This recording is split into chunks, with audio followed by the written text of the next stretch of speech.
इमाम हुसैन अलैहि सलाम की शहादत के बाद मैदान करबला में सन्नाटा छा गया।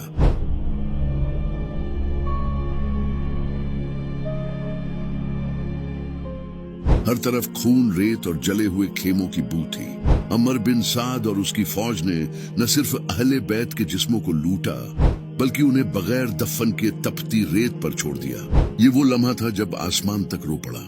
फरिश्ते भी उस जुल्म को देखकर कांप गए। इमाम हुसैन के खेमों को लूट लिया गया और जब उनके पास मौजूद सब सामान छीन लिया गया तो उन खेमों को आग लगा दी गई।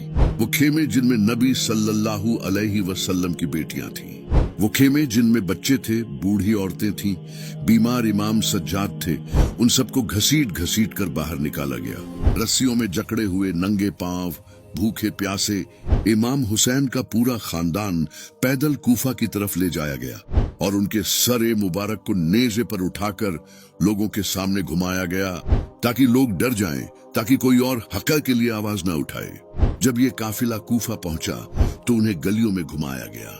लोगों को दिखाया गया कि देखो, जो यजीद के खिलाफ उठेगा उसका यही अंजाम होगा। लेकिन यजीद ये भूल गया था कि ये वो खानदान है जो झुकता नहीं, जो मर जाता है लेकिन हक से पीछे नहीं हटता।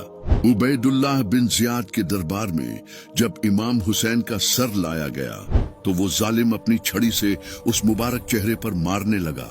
वो चेहरा जो नबी सल्लल्लाहु अलैहि वसल्लम का हम शक्ल था। ये देखकर सहाबी हजरत अनस बिन मालिक खड़े हुए और बोले, मैंने हुसैन से ज्यादा नबी सल्लल्लाहु अलैहि वसल्लम का कोई हम शक्ल नहीं देखा। ये सुनकर पूरा दरबार खामोश हो गया। फिर वही काफिला, वही रस्सियों में जकड़ा हुआ अहले बैत कूफा से दमिश्क के दरबार में पेश किया गया। जब यजीद ने इमाम हुसैन के खानदान को देखा तो वह घमंड से बोला, मेरे सामने खड़े होने का अंजाम यही होता है। तभी इमाम अली अलैहि सलाम की बहादुर बेटी सैयदा ज़ैनब सल्लामुल्लाह अलैहा उठी और पूरी हिम्मत से बोली, ए यजीद, क्या तू नहीं जानता कि तूने उन लोगों को कत्ल किया है जिनसे नबी सल्लल्लाहु अलैहि वसल्लम मोहब्बत करते थे? तू सोचता है कि हमें कत्ल करके तूने हमारी इज्जत मिटा दी? नहीं, तूने सिर्फ अपनी जिल्लत बढ़ाई है। सैयदा ज़ैनब की आवाज गूंज उठी, क्या यही तुम्हारा इंसाफ है कि तुम अपनी बेटियों को पर्दे में रखते हो और पैगंबर की बेटियों को बाजारों में फिराते हो? पूरा दरबार थर्रा उठा।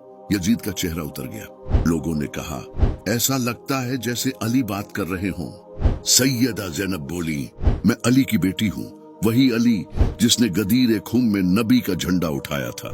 मैं हुसैन की बहन हूँ, वही हुसैन जिसने इस्लाम के लिए जान दे दी। हमारी नस्ल को मिटाने की कोशिश मत कर। फिर इमाम सज्जाद उठे, वो जो बीमार थे लेकिन जिनका दिल ईमान से भरा था। उन्होंने कहा, ऐ यजीद, मैं जमजम और सफा का बेटा हूँ। मैं उसका बेटा हूँ जिसने हजरे अस्वद को उठाया। मैं उसका बेटा हूँ जिसने मस्जिद हराम से मस्जिद अक्सा तक सफर किया और सिदरतुल मुंतहा तक पहुंचा। मैं अली का बेटा हूँ जिसने कुफ्र को हराया, जिसने नबी के साथ मिलकर लड़ाइयां लड़ी, जिसने सबसे पहले इस्लाम को कबूल किया और जिसने हक के लिए कभी झुकना नहीं सीखा। फिर इमाम सज्जाद ने कहा, आज तेरा वक्त है, कल हमारा होगा। दुनिया फानी है लेकिन अल्लाह का इंसाफ बाकी है। तू उस दिन कैसे जवाब देगा जब तेरे हाथों पर नबी के खानदान का खून होगा? पूरा दरबार सन्न रह गया। यजीद डर गया। वो जो सोचता था कि अहले बैत को मिटा देगा, अब उनके एक एक लफ्ज से कांपने लगा। जब इमाम हुसैन की शहादत की खबर मदीना पहुंची तो शहर में सन्नाटा छा गया। हर आंख नम थी। लोगों ने यजीद की बैत तोड़ दी क्योंकि अब उन्हें यकीन हो गया था कि यह शख्स इस्लाम का दुश्मन है। यजीद गुस्से में जल उठा। उसने मदीना पर हमला करने का हुक्म दिया। एक बड़ा लश्कर रवाना किया गया जिसका सरदार था मुस्लिम बिन उकबा, एक ऐसा शख्स जो अपनी दरिंदगी के लिए मशहूर था। फौज मदीना के बाहर हर्रा नामी जगह पर पहुंची। अंसार यानी वो लोग जिन्होंने नबी सल्लल्लाहु अलैहि वसल्लम का साथ दिया था, अब एक बार फिर उठ खड़े हुए। तादाद कम थी, असलहा कम था, लेकिन ईमान बुलंद था। उन्होंने बहादुरी से जंग लड़ी लेकिन शहीद हो गए। फिर यजीदी फौज मदीना में दाखिल हुई और जो कुछ हुआ वो इस्लामी तारीख का सबसे काला दिन था। फौज ने घर घर लूट मचाई। मस्जिद ए नबी में घोड़े बांध दिए गए, वो मस्जिद जहां फरिश्ते भी अदब से आते थे। 3 दिन तक नमाज रोक दी गई। सैकड़ों लोगों को कत्ल किया गया। हजारों औरतों की इज्जत लूटी गई। नबी सल्लल्लाहु अलैहि वसल्लम ने फरमाया था, जिसने अहले मदीना को सताया उस पर अल्लाह की लानत है। ये वाकया इस बात की गवाही देता है कि यजीद का जुल्म किस हद तक पहुंच चुका था। मदीना के बाद यजीद ने अब मक्का का रुख किया।